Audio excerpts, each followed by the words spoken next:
Muito bom dia, pessoal. Uma grande satisfação, uma grande alegria estar aqui com vocês. Muitos rostos conhecidos. Deve ser a quinta vez que eu venho a Belo Horizonte nos últimos anos e sempre encontro um povo muito acolhedor, muito humilde e muito trabalhador, muito dedicado. Então eu fico muito feliz porque eu tenho visto a verdadeira revolução que está acontecendo no Brasil pela conscientização da crise da cultura e não só se lamentar e chorar, mas se levantar e fazer a nossa parte. Se cada um fizer a sua parte, as coisas mudam. Tudo começa com a nossa iniciativa, com a nossa responsabilidade. Se eu acho que a família está em crise, tem que ser o melhor marido, tem que ser o melhor pai, tem que ser o melhor profissional. Não adianta eu ficar chorando a crise da economia ou a crise da política. Nós também temos que nos preocupar com isso, principalmente aqueles que lidam diretamente com a política, ou com a economia, ou com o direito. Mas nós que temos família, temos uma preocupação primordial, a nossa família. E a primeira pergunta que eu queria lançar para vocês, eu lanço essa pergunta para todos os pais de colégios, é o que vocês querem para os filhos de vocês? Essa resposta, ela tem uma palavra que ajuda a sintetizar todas as respostas. A felicidade, a plenitude. E aí eu perguntaria, a felicidade passageira ou a felicidade eterna? Eterna. Se a morte é uma passagem, se nós temos uma alma imortal, se essa vida não compreende, não esgota o nosso amor, se a gente é capaz de amar para além da morte, e se a gente acredita num amor eterno, a gente tem que se preparar para a vida eterna. Então esse é o primeiro princípio da educação católica. O que eu vou falar para vocês, e eu distribuí o folheto do colégio, que poderia muito bem ser um plano de aula da palestra, e eu tinha pensado nisso, é explicar o que é educação, o que é educação católica, o que é educação clássica, o que é educação personalizada e o que são as virtudes. E como o nome Via Virtus, o nome virtude é chave para tudo isso. E aí vocês podem depois levar como um lembrete, quem não quiser tomar nota, senão vai estar no meu canal do YouTube essa palestra se quiserem rever alguns conceitos. Todos esses conceitos são práticos, são efetivos. Eu sou professor de filosofia, há muita especulação, há muito pensamento, mas a gente tem uma coisa muito prática, que é um coração pulsando de amor pelo nosso cônjuge e pelo nosso filho. E a gente está se preocupado com a felicidade dele. A felicidade humana não é estática, não é orgânica como a dos animais. Os animais se realizam comendo, cruzando e dormindo. Não é verdade? Se o animal tiver um mínimo de espaço para correr, para gastar energia, um mínimo de comida para se alimentar e uma parceira ou um parceiro para cruzar e liberar o seu instinto procriativo, ele está satisfeito.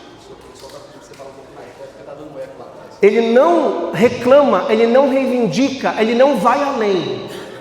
O ser humano não. O ser humano tem corpo, naturalmente, mas tem também uma alma racional, que é imortal, que pensa, que reflete, que age, que busca a verdade.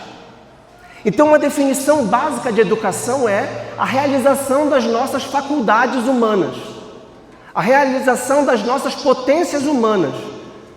Quando a gente vê uma criança pequena que não sabe andar, a gente fala, essa criança aprenderá a andar, ela aprenderá a mexer uma perna, vai ser tão difícil isso no começo, e ela vai cair. Depois ela aprenderá a colocar um outro pé, e vai ser difícil e ela vai cair. Depois ela aprenderá a correr, escalar, e pode construir um foguete para ir para a lua. Isso é o ser humano. Que de um animalzinho com potência racional se torna um homem ideal. Educação clássica é buscar realizar o ideal de excelência humana. O ideal de excelência humana. E isso é a virtude. A virtude é a realização de um ideal que não é fácil. Virtude vem da palavra força, esforço, dedicação, superação. Por que é tão importante o esporte? Porque é um treino e uma metáfora da vida, do desafio diário que nós temos de acordar, mas de acordar no horário, de cumprir o horário, de equilibrar os pratos. Alguém nos chama, mas nós temos um compromisso de comer o que nós temos que comer. Às vezes queremos mais do que é menos importante e menos do que é mais relevante. Então, a virtude é o fortalecimento do caráter para realizar as potências humanas. Isso é a educação clássica. A educação moderna se voltou a um objetivo diferente, a um objetivo de liberdade e de autonomia. Seja o que você quiser, faça o que você quiser, é do seu jeito, a verdade é relativa. Você constrói, você cria, você inventa. E isso enfraqueceu a educação, principalmente moral. Principalmente a ideia de que nós temos que nos superar, inclusive adultos. Por que os pais têm formação num colégio de educação personalizada? Porque eles são os principais educadores dos filhos e se eles não forem virtuosos, os seus filhos também não serão. Por isso, matricular o filho num colégio de educação personalizada é assumir uma responsabilidade com a sua formação. O que é uma educação personalizada? A palavra pessoa é importante aqui. Já falamos da felicidade, que é a plenitude. Essa plenitude não é temporal, mas é eterna. Essa plenitude exige esforço, exige um desenvolvimento, exige alguém que nos acompanhe, nos ensine, nos mostre como desenvolver as potências que todos nós temos. Depois nós vamos falar com calma quais são as virtudes. Mas precisamos reconhecer que nós somos pessoas. Essa palavra pessoa é uma das mais importantes na tradição católica. Por quê? Porque nós somos criados à imagem e semelhança de Deus. E Deus é pessoa. O que em Deus é três? Pessoa. A pessoa do Pai, a pessoa do Filho, a pessoa do Espírito Santo. Deus é um ser pessoal. E pessoa é um ser familiar e relacional. É um ser que se realiza na relação.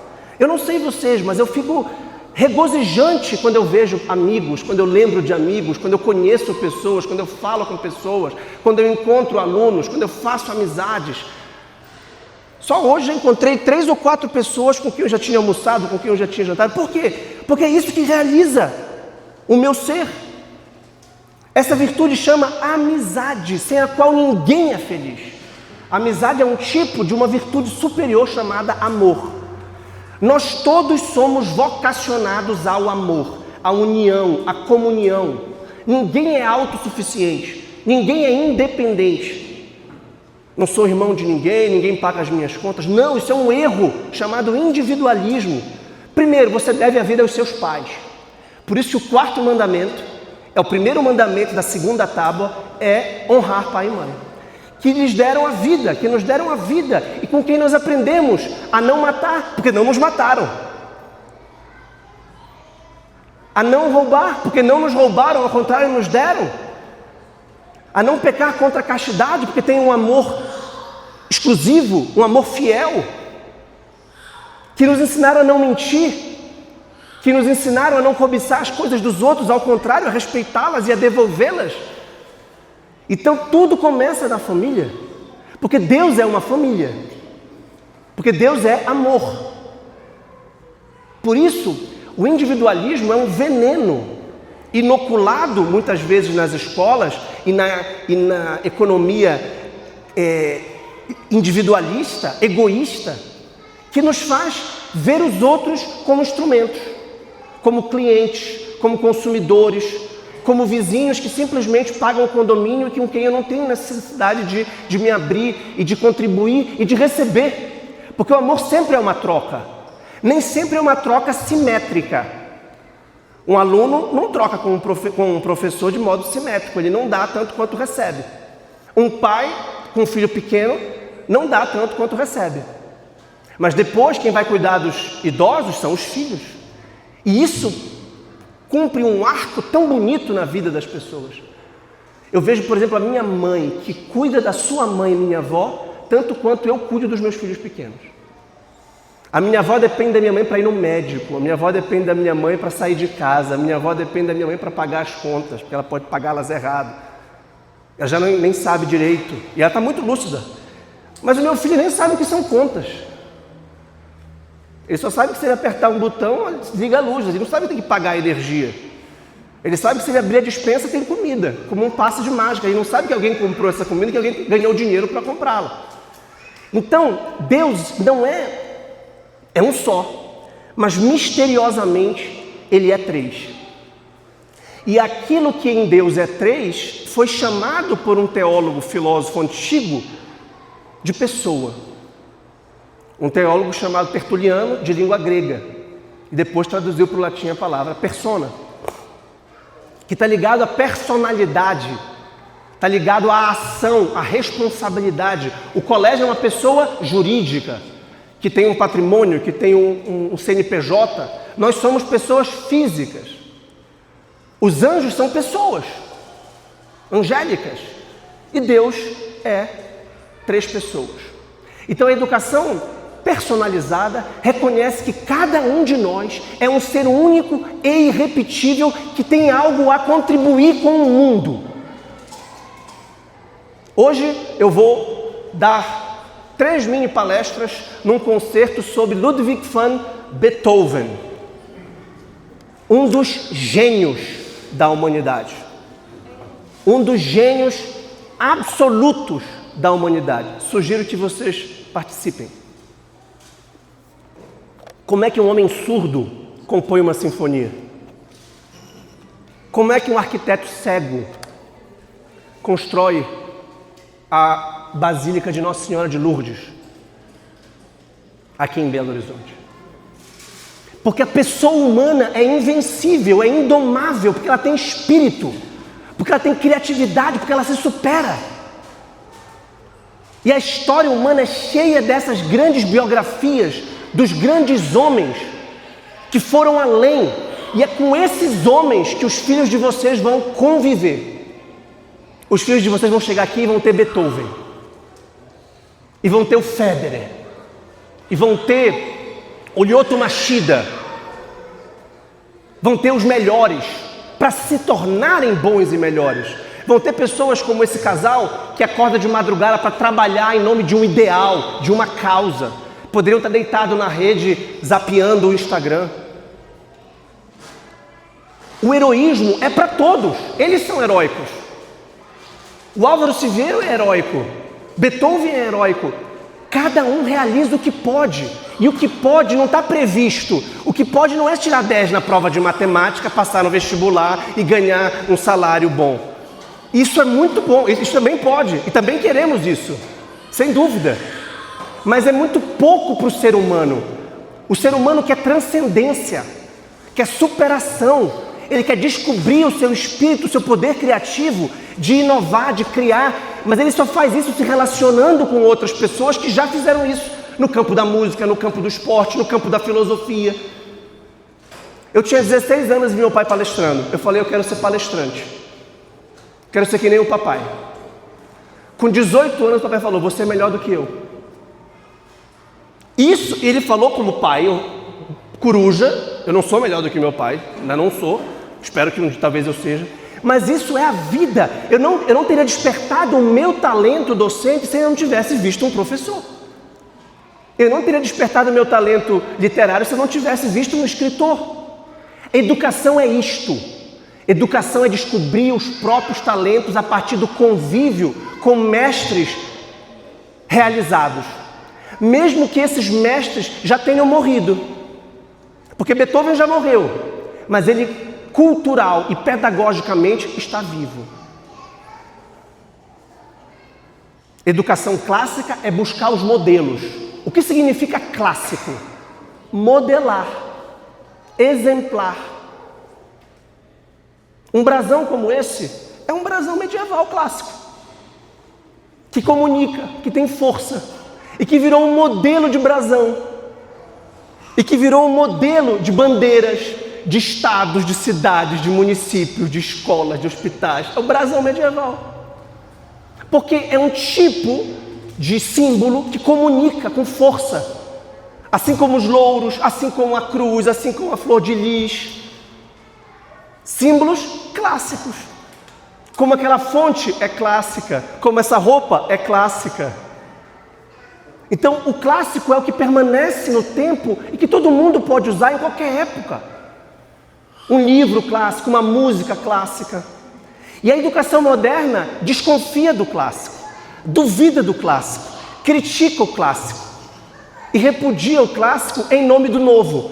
Claro que o clássico não pode nos prender, aprisionar. Porque, como eu disse, cada geração inventa. Beethoven é um gênio do classicismo vienense que abre as portas de um novo estilo estético, chamado romantismo. Ser clássico não é ser conformado, como aliás o Paulo disse, inconformado, mas que bebe no clássico para criar. Essa é uma arquitetura moderna que vai ganhar um tempero clássico. Então não se trata de negar o novo e negar o atual, mas de aprender com os modelos e as experiências bem-sucedidas. E esses modelos e essas experiências estão em todos os níveis. Não é verdade que dá para andar direito e dá para andar errado? Não é verdade que dá para mastigar direito e mastigar errado? Não é verdade que dá para comer com educação e sem educação? Não é verdade que dá para falar escorreitamente, com base no vernáculo, e falar de modo esculachado, de modo agressivo? Paulo me disse uma coisa que me chamou a atenção no carro, que escutou meninos chamando palavrão. E isso o agrediu. Ele disse, eu não quero isso para os meus filhos. Eu também não quero isso para os meus. Isso não é puritanismo, isso não é frescura. Eu quero que os meus filhos assobiem Mozart. É muito melhor do que eles cantarem um rap pornográfico e pornofônico. Porque a boca fala do que abunda o coração. E a linguagem é sagrada. Daí o segundo mandamento. A linguagem é tão sagrada que a gente não pode banalizar o nome santo e sagrado de Deus. Então a cultura é exatamente o que a gente pensa, o que a gente fala, o que a gente escuta, o que a gente faz. Ora, tudo que a gente faz pode ser virtuoso ou vicioso. Raramente nós estamos na transição entre virtude e vício. Quando nós estamos mudando de hábito, nós estamos transitando entre virtude e vício. Por exemplo, eu posso tomar uma cerveja agora no almoço, e posso ter vontade de tomar uma cerveja 4 da tarde, e posso ter vontade de tomar uma cerveja 8 da noite, e posso tomar 8 cervejas no sábado, eu posso acordar no domingo e falar, caramba, que vontade de tomar uma cervejinha, e tomar uma cerveja no domingo, e na quarta-feira eu falo para minha esposa, amor, eu tenho tomado 3 cervejas por dia, 4... Amor, o que está acontecendo? Você nem bebia? Pelo visto, eu estou me viciando em álcool, que vicia. Como cigarro vicia, como pornografia vicia. Agora, ler vicia. Só que, peraí, ler é uma coisa boa, né? Então é uma virtude. Escutar as pessoas, quando a gente se interessa genuinamente pelas pessoas, quando a gente pensa no que elas dizem, quando a gente ouve o que elas têm a dizer, isso vicia. Então, o vício não no sentido ruim, o vício é um hábito ruim que nos aprisiona. A virtude é um hábito bom que nos acostuma a fazer coisas boas. Escutar os outros é uma coisa boa, ler é uma coisa boa, fazer atividade física é uma coisa boa. Eu não fico mais em hotel sem academia. Eu nunca pensei que isso fosse acontecer comigo. E se eu escutasse isso alguns anos atrás, eu acharia besteira. Eu diria, isso é besteira, isso é vaidade. Hoje eu preciso, como um antidepressivo natural, fazer atividade física todos os dias. E eu descobri uma coisa que eu não descobria. Eu fiz esporte na minha vida inteira, mas depois parei e fiquei um intelectual sedentário. Engordei um pouquinho. Hoje em dia eu percebo que o meu corpo funciona diferente. Se eu correr, nem que sejam 20 minutos. Se eu fazer musculação, nem que sejam 40 minutos. Porque a virtude da atividade física libera uma série de neurotransmissores e dá energia e vibração. Ontem eu não fui jantar para descansar e estar inteiro com vocês. Se eu quero ter a virtude da docência, do magistério e da palestra, eu preciso do meu corpo e da minha mente funcionando. E para isso eu preciso ter limite, como horas de sono. Vejam, eu estou falando de comida, no caso da bebida que faz mal. Se eu tivesse bebido ontem eu não estaria disposto hoje. Eu estou falando do sono, que é essencial. E eu estou falando da atividade física. Para partir do mais elementar, do corpo. E a virtude que nos dá conhecimento do corpo e nos permite usá-lo com propriedade chama-se temperança ou moderação, que vocês vão encontrar no folheto aí. O que é a temperança ou a moderação? É quando a inteligência controla o corpo. Quando a mente controla o corpo. O nosso corpo tem paixões, tem apetites, ele tem fome, ele tem sono, ele tem preguiça, assim como ele tem vontade de gastar energia. Só que ele pode nos trair.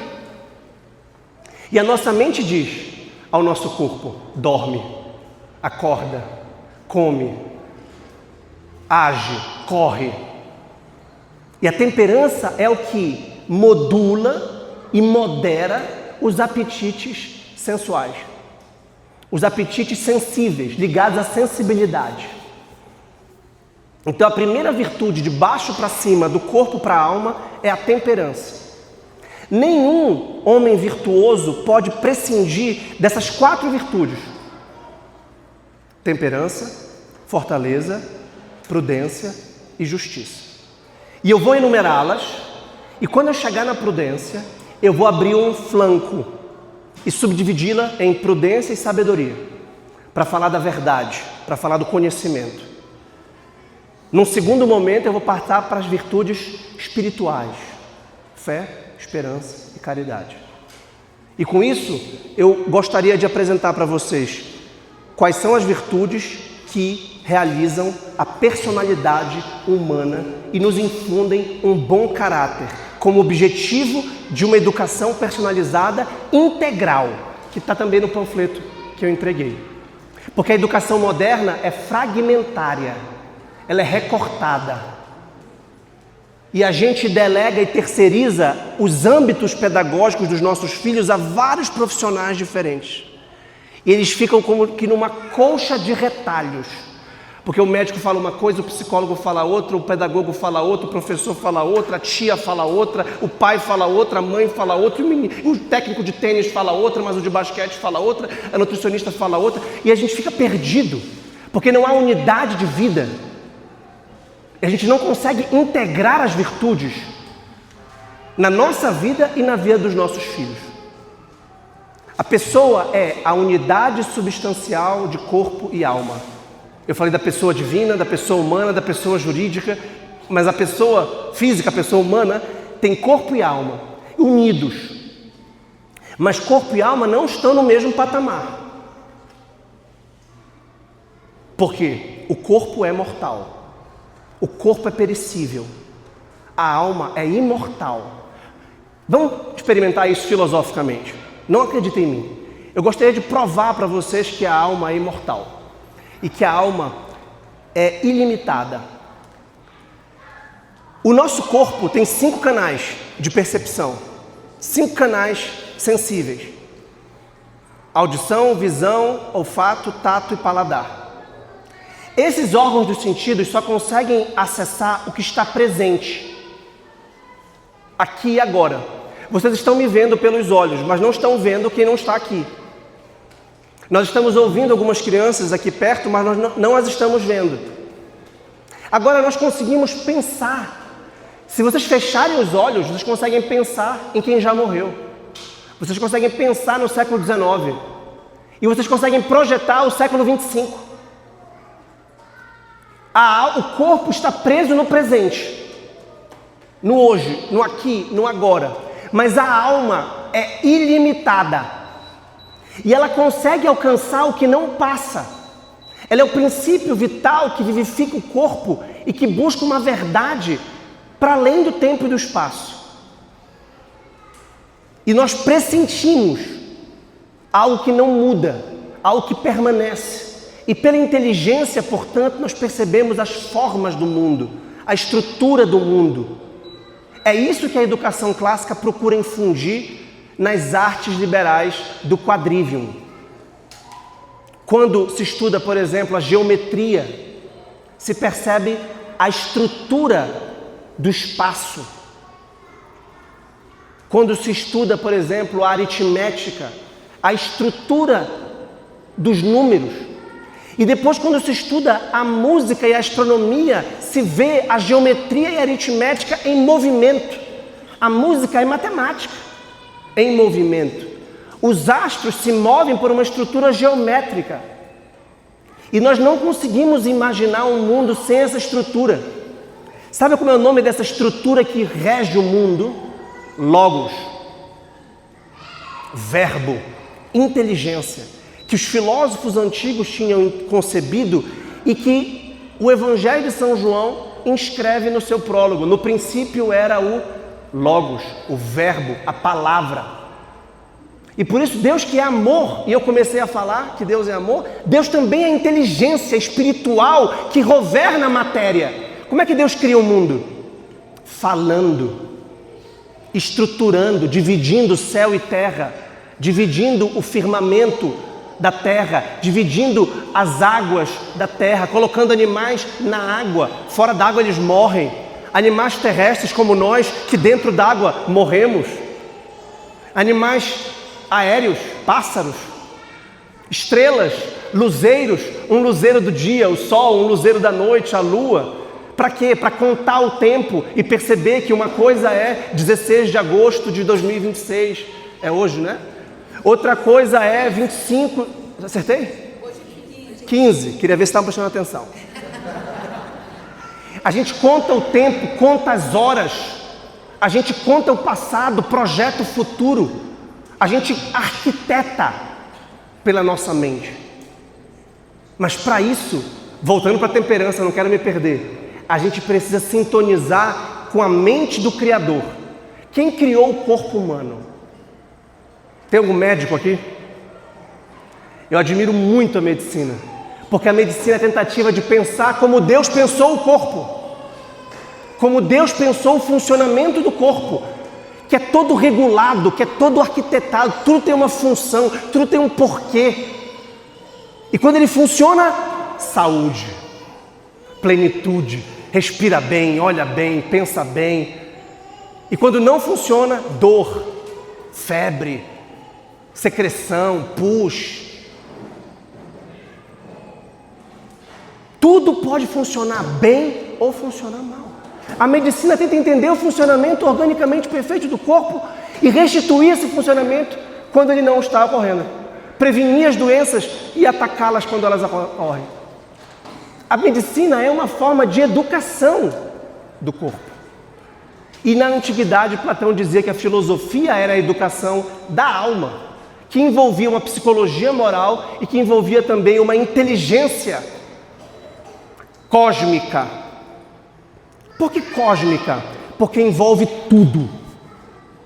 Em tese, os filhos de vocês vão aprender tudo aqui. Depois eles vão aprofundar o que eles quiserem na faculdade.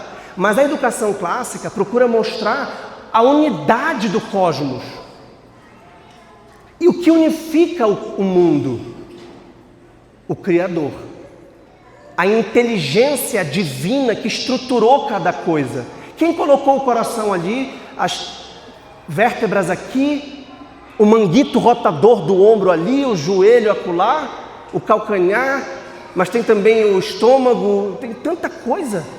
Caramba! E não é que funciona. E quando não funciona é que a gente se preocupa com as válvulas, com o intestino, com o rim, e aí vem todas as especialidades médicas para tentar curar. Mas não é verdade que o nosso cérebro é extraordinário? Que nos permite falar, pensar, criar alguma coisa como a IA, criar a ciência. A tecnologia está quente, aumenta o ar. Quer projetar acusticamente a minha voz? Cria um microfone. Vamos na Lua, pega um foguete, um avião. Eu moro em Belém do Pará, não tem problema, pega um avião, chega aqui. Como? Paga no cartão de crédito, baixa o aplicativo, usa a internet. Caramba! O que é isso? É a participação no poder divino da criação. Mas a criação humana na ciência e na técnica é participada e derivada do poder originário de Deus, de ter criado tudo, sobretudo o ser humano capaz de criar com ele o mundo. Então a educação clássica católica nos torna conscientes das nossas potências espirituais, voltando para as virtudes. A temperança depende do domínio do espírito sobre o corpo, do autodomínio. Uma criança que começa a silenciar quando quer falar, calar quando quer chorar, ela está descobrindo uma coisa que o bebê não sabe. O bebê não tem nenhum autocontrole. Quando ele está com frio, ele chora. Quando ele está com sono, ele chora. Quando ele está com fome, ele chora. Quando ele está sujo, ele chora. Ele não tem linguagem. As mães nascem com uma capacidade extraordinária de aprender essa língua estrangeira e saber. A minha esposa fala, não, ele está com frio. Como tu sabes disso? Não, ele está sujo.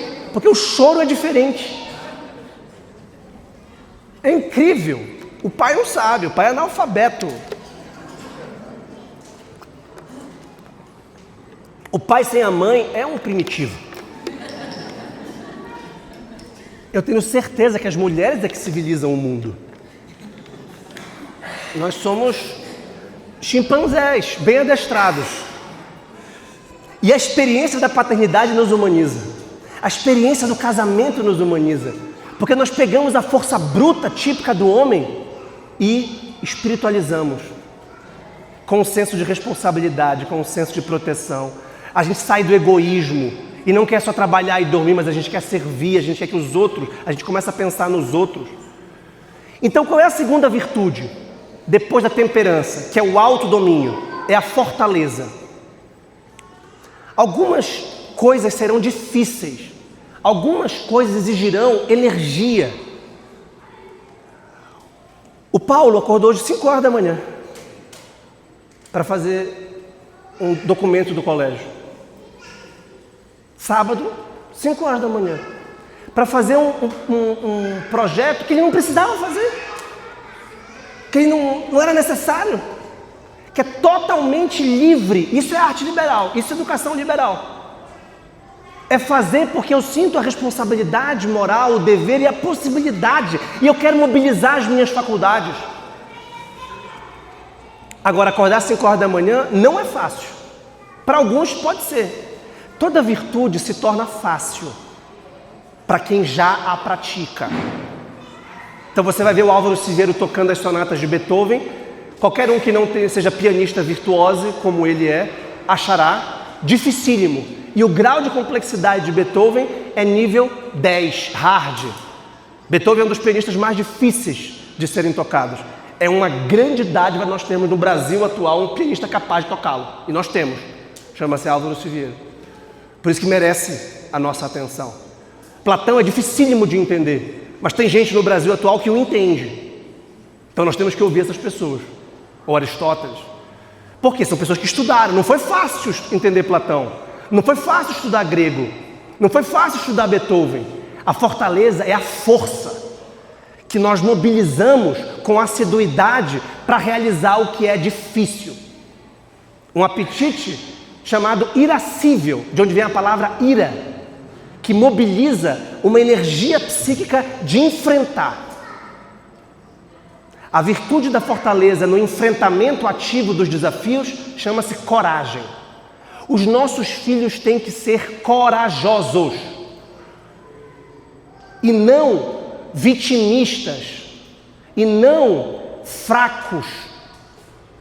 A nossa geração, e isso o Jordan Peterson se notabilizou por diagnosticar esse quadro, é uma geração de pessoas fracas e frágeis e emocionalmente dependentes de validação, sem fibra, sem força, sem personalidade. Não tem nada a ver com ser uma pessoa grosseira, estúpida, arrogante, soberba. Porque eu comecei falando que nós somos familiares voltados ao amor, à família. Deus é família, nós somos familiares. A cidade é uma família cívica, o colégio é uma família. A gente se une por amor e amizade. Mas as pessoas que não desenvolvem a força se tornam acanhadas. O esporte é uma maravilha para desenvolver a força. Eu quero ganhar, mas o meu adversário também quer ganhar. E a gente vai testar o preparo. Olha, eu admiro muito o Djokovic. 39 anos. É assustador, jogando com um moleque de 20. E vai lá para o quinto set, 6 horas depois, e perde. Mas perde de cabeça erguida. Perde sendo recordista mundial de toda a história em Grand Slams. E o vencedor nem acredita e vai lá quase que beijar a mão de um ídolo. Né? Mas daqui a 2 meses a gente se encontra de novo. E se tu não deres tudo de ti em 6 horas, eu ganho. Isso é a vida. Isso é o trabalho. E não é só, o esporte é uma imagem, é um símbolo, porque a gente tem que fazer isso todos os dias. Contra o nosso inimigo dos vícios, dos pecados. Então a fortaleza nos deixa animados. Essa palavra é boa, porque vem de ânima, de alma. Entusiasmo é outra palavra boa. Enteos é a pessoa endeusada, é a pessoa que está em Deus. Enteos, entusiasmo. Agora, a fortaleza também tem uma dimensão passiva, mas não por isso menos importante, que é a paciência. Coisa que os nossos filhos e a nossa geração também não têm. E paciência não é só saber esperar, é sobretudo saber sofrer. Beethoven sofreu profundamente. Eu li algumas biografias de Beethoven e eu fiquei assim assustado o quanto este homem sofreu. Escreveu uma sonata chamada Patética, de patos. Escreveu uma outra sonata chamada Apassionata. A paixão. Quando eu estou apaixonado, eu fico sobressaltado, eu fico afetado, eu fico incomodado. Quem nunca se apaixonou e não conseguiu parar de pensar em quem conheceu? Então a paixão é alguma coisa que nos assola, que nos acossa. A paixão de Cristo, por exemplo, o melhor filme já publicado do Mel Gibson, a paixão, o sofrimento atroz. Então, nós vamos sofrer, todos sofremos, em graus diferentes, em níveis diferentes. Não interessa, temos que aprender a sofrer.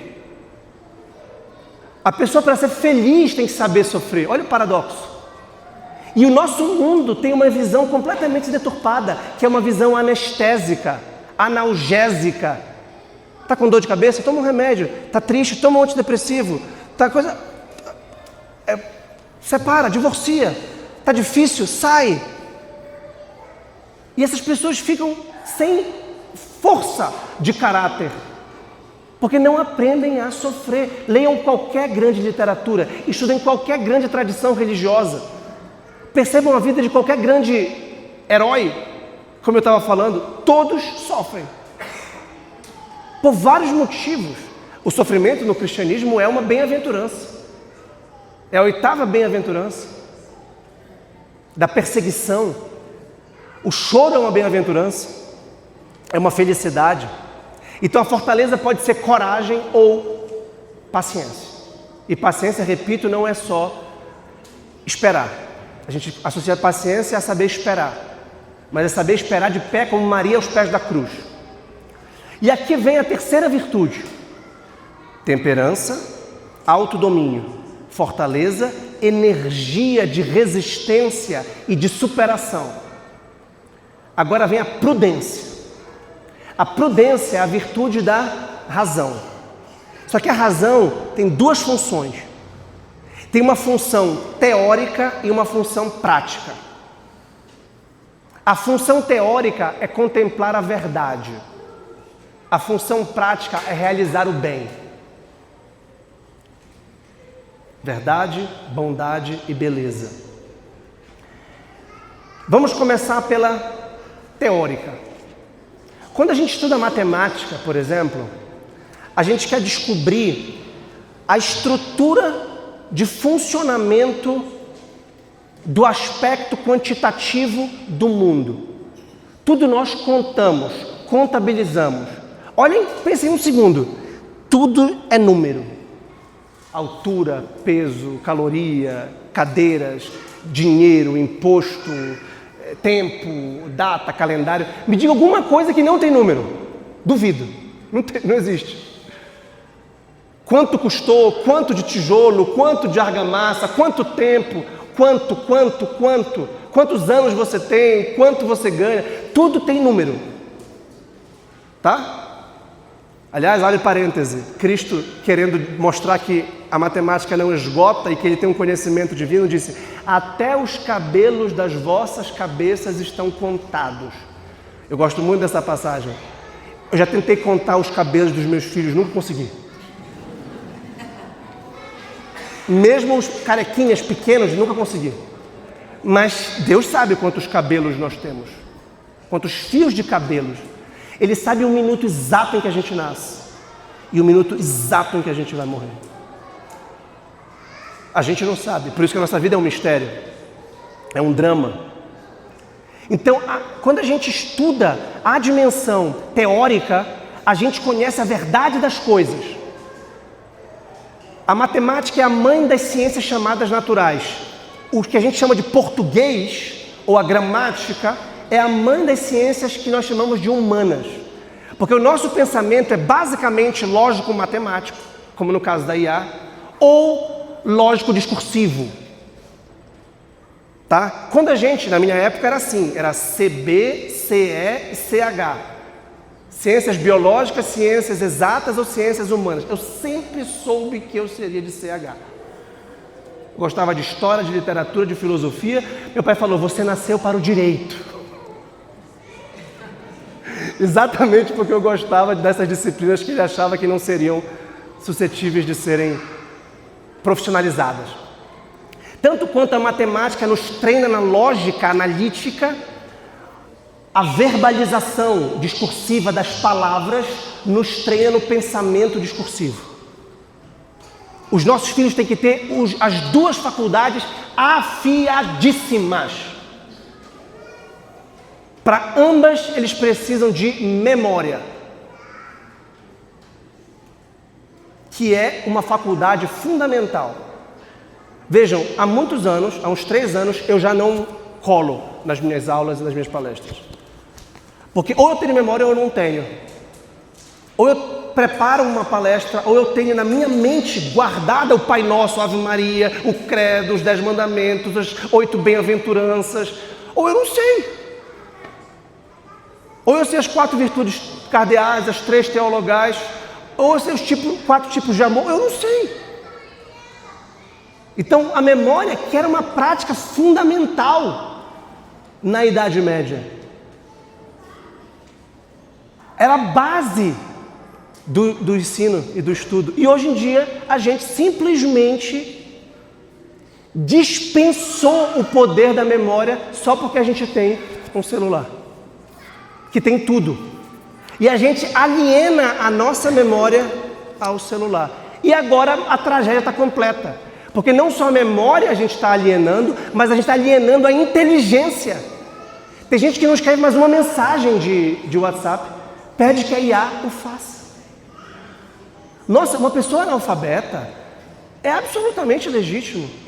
Uma pessoa com dificuldade de falar, de pensar, me ajuda a me dirigir a um diretor, me ajuda, aí tudo bem, a humildade, aí é uma maravilha. Agora, crianças, adultos, educados, alfabetizados, letrados, aí é que vem o sintoma da crise da educação. Não são efetivamente alfabetizados, não são efetivamente letrados, são semi-alfabetizados e iletrados. Essa é a realidade. Ah, mas é doutor. Eu sou professor de doutorado. Eu tenho alunos de doutorado que não têm fluência verbal, que não têm capacidade de articulação mental. E como é que chegaram lá? Ora, chegaram lá passando no baile, dançando na ciranda. Agora, quem os avalia não necessariamente foi capaz de reprová-los, foi capaz de... né? Então a crise da educação é isso, quando a gente vai perdendo, a gente vai perdendo a capacidade de avaliar. Então a razão teórica nos leva à verdade. A verdade de quê?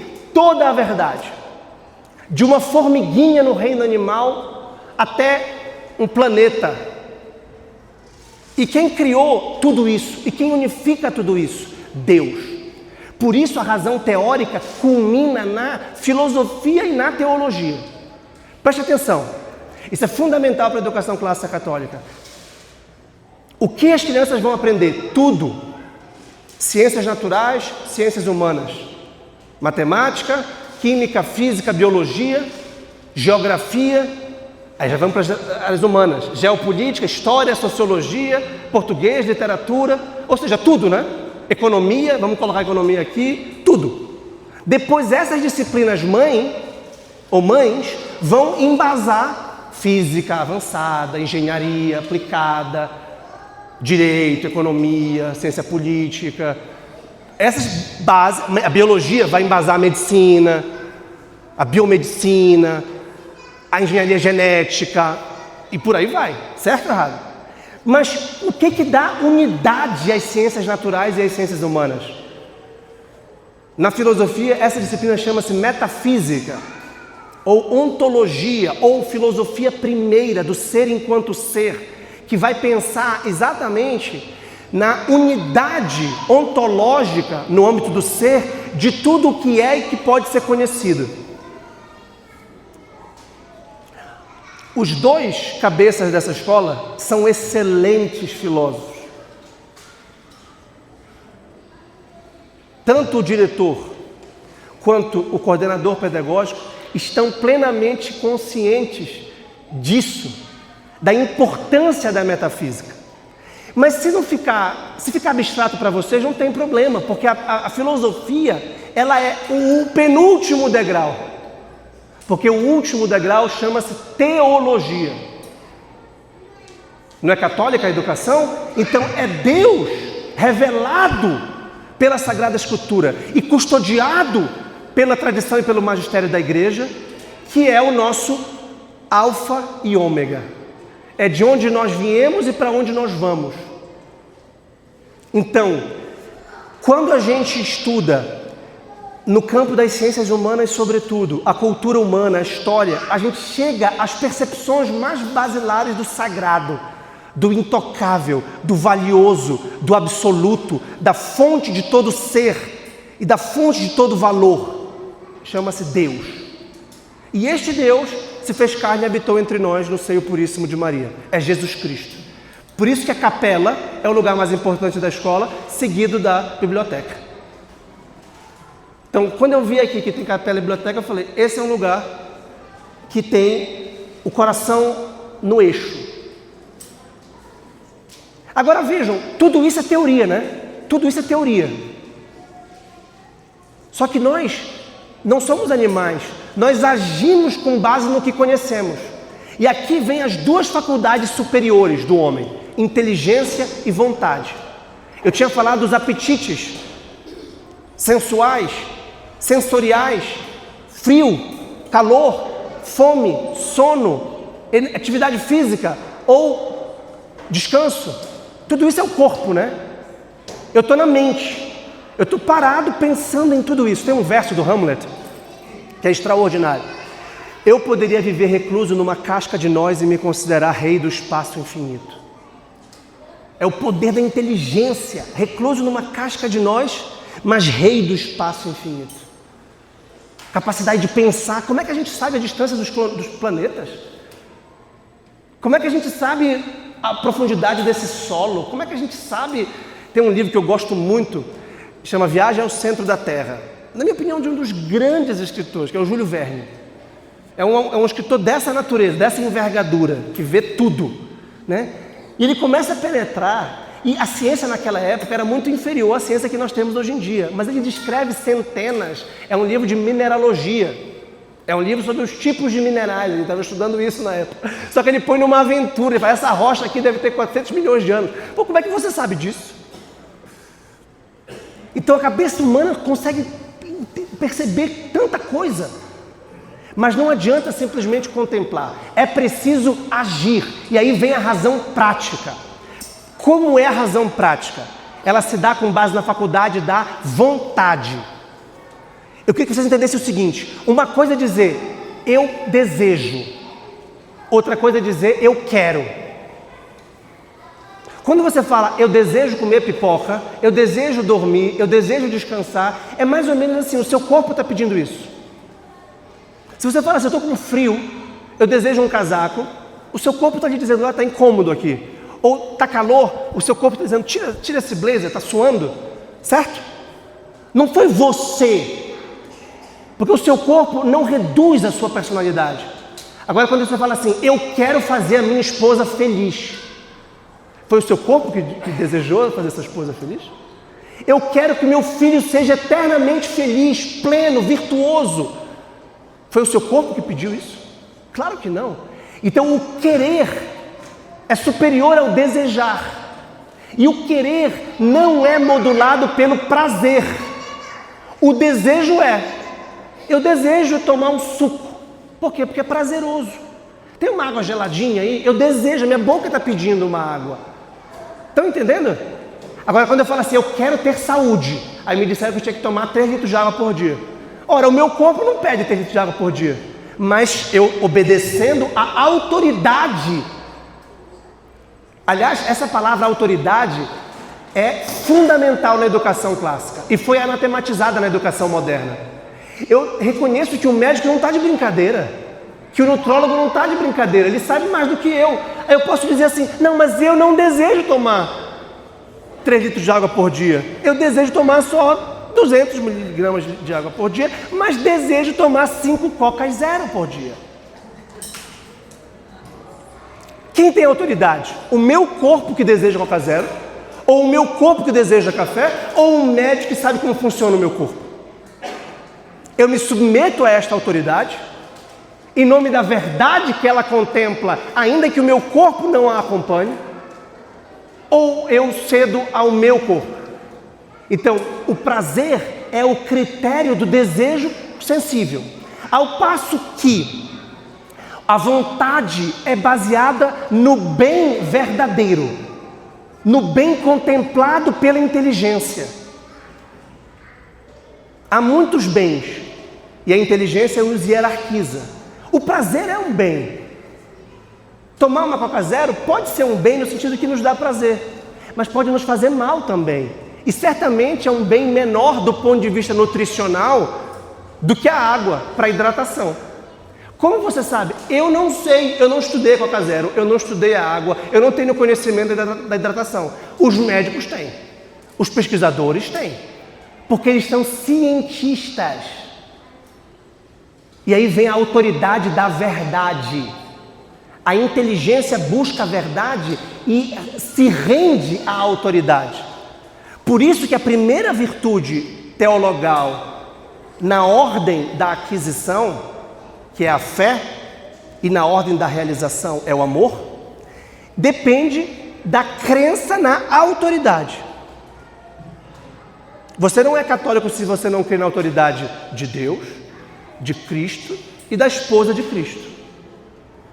Se você for ateu, se você não for cristão e se você não for católico, você não vai aderir a... Quem te disse que Deus existe?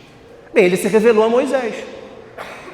Ele se revelou a Abraão, Isaac, Jacó, a José, a Samuel, a Saul, a Davi, a Salomão, aos profetas de Israel. E depois ele se encarnou. Quem te disse? A igreja, está na Bíblia. Mas quem te disse? É a autoridade. Estão entendendo? A autoridade dos profetas, a autoridade de Cristo, a autoridade de Deus, a autoridade da igreja. Senão você não tem fé. Então, você crê na verdade das coisas. E não só crê, e não só conhece, mas você quer viver a verdade. Aqui que entra a virtude da prudência. Quando você busca os bens, não só em abstrato, mas você busca realizar. Se eu digo que a saúde é uma virtude, eu quero realizá-la. Se eu digo que a inteligência é uma virtude, eu quero realizá-la. Se a imaginação é uma virtude, eu quero realizá-la. Olha, eu falei de muitos gênios já hoje, eu citei uns 10. Se alguns ficarem, leiam lá Júlio Verne. Leiam para vocês, não só para os filhos de vocês.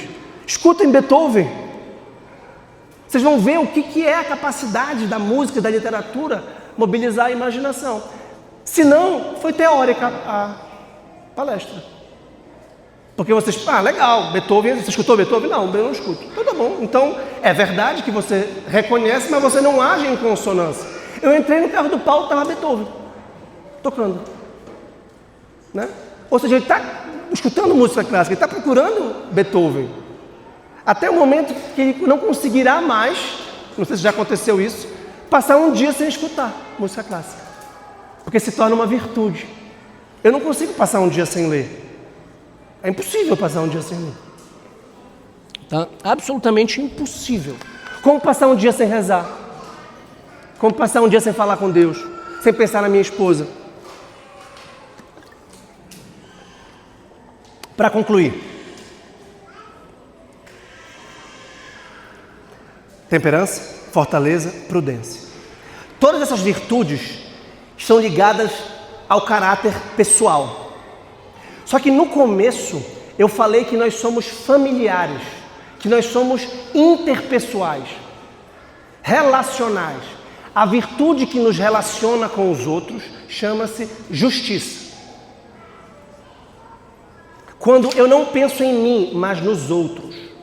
Quando eu rompo o egoísmo, quando eu rompo a autorreferência e eu penso que os outros merecem de mim. E não é só a justiça legal, jurídica, estatal. Não matei ninguém, não roubei, então eu sou justo. Não. A justiça é moral. É de reconhecer como uma pessoa humana. Reconhecer como uma esposa, como um marido, como um pai, como um cidadão, como um cristão. E aqui a justiça, ela já aponta para um ideal moral elevado de não só não fazer o mal, que já é uma grande coisa, porque quem não atrapalha já ajuda, mas fazer o bem, marcar as pessoas positivamente pela generosidade. Então a justiça nos torna não só cidadãos exemplares, ou alunos exemplares, ou gestores exemplares, mas pessoas generosas, pessoas boas, que compartilham, que dão, que compartilham o bem que têm. E com isso eu dou um salto para o amor. Porque essas são as 4 virtudes cardeais. Depois há 3 virtudes teologais, que foram extraídas da primeira carta de São Paulo aos Coríntios, no capítulo 13. A fé, a esperança e a caridade. Eu falei da fé como crença na verdade revelada e custodiada pela igreja. Revelada por Deus em Cristo, tutelada, custodiada pela igreja. Então a fé é a convicção de certas verdades que eu não consigo ver e que eu não consigo entender. É uma verdade de fé que Deus é um em 3 pessoas. Isso não cabe. Ou é 1 ou é 3. É uma verdade de fé que Jesus nasceu do seio puríssimo da Virgem Maria. A minha inteligência me leva a reconhecer que todos nós, todos os seres humanos nascem da relação conjugal e ninguém, uma virgem, não pode conceber. Mas a fé me leva a crer. Eu não acho que é mentira de Maria, de Isabel, de Lucas. Eu não acho que a igreja está mentindo. Não é um mito, não é uma lenda, não é uma historinha para boi dormir. Ora, a fé não é só para esse mundo. Por isso que a esperança nos abre as portas do céu e nos faz antecipar ou o inferno, ou o paraíso, e ainda o purgatório como antessala do paraíso. Então a esperança nos faz viver como que em 2 mundos. Porque a igreja está em 3 lugares. A igreja está na terra, no purgatório e no céu. A igreja militante na terra, padecente no purgatório e triunfante no céu. A virtude da esperança nos leva a nos conectar com essa dimensão do corpo de Cristo. E pensar constantemente na nossa salvação, na nossa morte. Esperança. Mas a mais importante das virtudes com a qual eu concluo é o amor, com o qual eu comecei a exposição. O amor nos assemelha a Deus, que é amor. O amor é o desejo de união. O amor é o desejo de doação. E o amor comporta sacrifício. O amor tem forma de cruz. O amor é dar a vida. Pensem nas mães que para gerarem, para parirem, sofrem profundamente. E os pais que precisam suar constantemente junto com as mães para prover para a sua família e para educar a sua família. A educação é a coisa mais importante do mundo e é a coisa mais difícil do mundo. E ela é difícil na exata medida da sua importância. E por isso que uma sociedade preguiçosa do conforto e do lazer a dispensa e a terceiriza. É muito mais fácil trabalhar e pagar caro para um colégio. E lavar as mãos. E torcer para o colégio entregar daqui a 15 anos um menino bom. Tomara. Pode ser. E você complementa um pouquinho. Você dá uma ajudinha. Não, a família é a protagonista da educação integral. Ah, mas ela não tem como ensinar matemática para a criança. É verdade. A escola vem, na minha opinião, sobretudo, a não ser que seja uma escola dessa. Essa não. Mas uma escola normal, ela vem sobretudo para ajudar na formação acadêmica que os pais não puderem dar. Literatura, quem vai ensinar para a minha filha sou eu. Claro, o professor pode ajudar, porque eu sei literatura. Filosofia, quem vai ensinar sou eu. Quem vai ensinar tênis para a tua filha? Porque um tenista, claro que pode ter um outro professor, pode ter um batedor, rebatedor, mas por que ele vai fazer outra coisa que não ensinar uma coisa tão boa para a sua própria filha? Por que eu não vou ensinar inglês ou alemão para os meus filhos se eu sei? Então, o verdadeiro educador, o verdadeiro pai é um educador e quer transmitir tudo de bom que aprendeu para os seus filhos. A escola é subsidiária. E a escola tem que ser uma comunidade de famílias voltadas ao amor a Deus, voltadas ao amor à perfeição, ao amor a esse ideal clássico, que se retroalimenta e que se ajuda reciprocamente, e que se apoia, e que comunga dos valores, e aí se encontra e vão jogar tênis, e vão fazer uma arte marcial, e vão tocar um instrumento, e vão comentar os mesmos livros, e vão à missa. E aí, para uma criança, essa unidade, essa continuidade, a língua que ela fala aqui é a língua que ela fala em casa, é a língua que ela fala na casa dos amigos, é a língua com a qual ela se diverte. Ela não vai para um lugar completamente avesso, hostil, anticristão, com uma música pornográfica, pornofônica, com famílias que pensam diferente. Ela fica confusa. Exatamente porque ela não tem a maturidade da virtude da prudência para ter um senso crítico. Nós podemos muito bem chegarmos em situações e falar, não, mas isso aqui não é para mim, eu não pertenço a esse lugar. Eu não quero isso, mas uma criança não, ela está envolvida, ela está influenciada. Então o amor é o que dá unidade à vida humana, porque hierarquiza. Inclusive o meu primeiro livro chama-se A Crise da Cultura e a Ordem do Amor. O amor, e Santo Agostinho chamava a virtude de ordem do amor, é o amor que é o topo e que hierarquiza e põe exatamente Deus em primeiro lugar, a família em segundo lugar. Porque a família é formada pelo sacramento do matrimônio. Portanto, os cônjuges se encontrando a Cristo, vivendo com Cristo. E o fruto desse relacionamento são os filhos.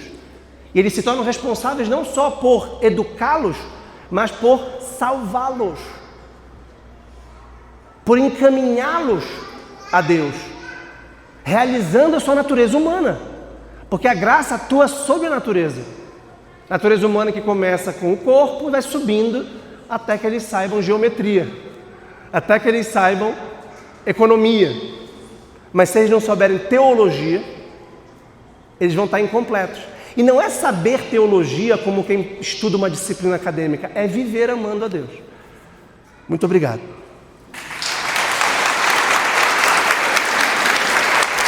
Obrigado.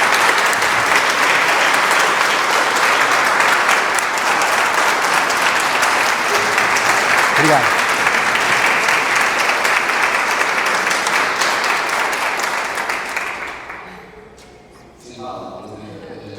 Tem três filósofos no Brasil, professor, que eu admiro muito. É o senhor, o Guilherme e o Diego Reis. O Diego é um sonho que a gente trazer aqui. A gente está morando nos Estados Unidos, está fazendo negócio no doutorado, mas é uma coisa que a gente tem oportunidade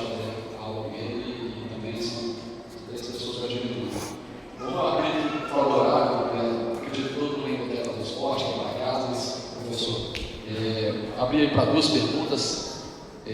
Já levantaram a mão? Eu não estou com pressa, o meu compromisso é ser 8 da noite. E quando a gente faz o que a gente ama, o tempo passa rápido. Então até 7h30 eu estou disponível. Bom dia, primeiramente, muito obrigado pela palestra, maravilhosas palavras aí. E eu queria saber um pouco mais sobre o caminho prático do exercício das virtudes, porque outro dia lendo até sobre Santa